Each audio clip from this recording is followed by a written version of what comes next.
চলতি বছরে এইচএসসির ফল প্রকাশ 15 অক্টোবর হবে বলে জানিয়েছে শিক্ষা মন্ত্রণালয়। চলতি বছরের এইচএসসি ও সম্মান পরীক্ষার ফল প্রকাশের তারিখ ঘোষণা করেছে শিক্ষা মন্ত্রণালয়।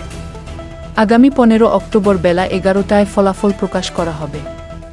সোমবার 7 অক্টোবর সন্ধ্যায় ঢাকা শিক্ষা বোর্ডের চেয়ারম্যান ও শিক্ষা বোর্ডগুলোর চেয়ারম্যানদের সংগঠন আন্তঃশিক্ষা বোর্ড সমন্বয় কমিটির সভাপতি তপন কুমার সরকার দ্য ডেইলি ক্যাম্পাসকে এ তথ্য জানিয়েছেন।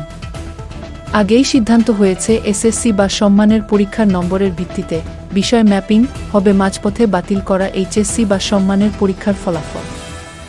এ প্রক্রিয়ায় একজন পরীক্ষার্থী এসএসসিতে একটি বিষয়ে যত নম্বর পেয়েছিল, এইচএসসিতে সেই বিষয় থাকলে তাতে এসএসসিতে প্রাপ্ত পুরো নম্বর বিবেচনায় নেওয়া হবে।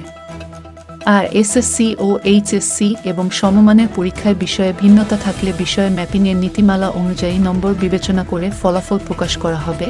এবার পরীক্ষায় অংশগ্রহণ করে মোট 14,50,750 জন শিক্ষার্থী।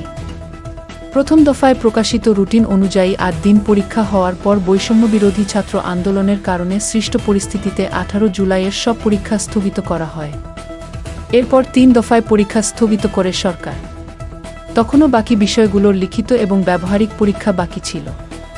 কয়েক দফা স্থগিত হওয়ার পর 11 সেপ্টেম্বর থেকে পরীক্ষাগুলো শুরুর কথা ছিল, কিন্তু 20 আগস্ট শিক্ষার্থীদের দাবি মেনে বাকি পরীক্ষা বাতিল করে সরকার। সর্বশেষ চলতি বছরের এইচএসসি ও সমমান পরীক্ষার ফল প্রকাশের তারিখ ঘোষণা করেছে শিক্ষা মন্ত্রণালয়।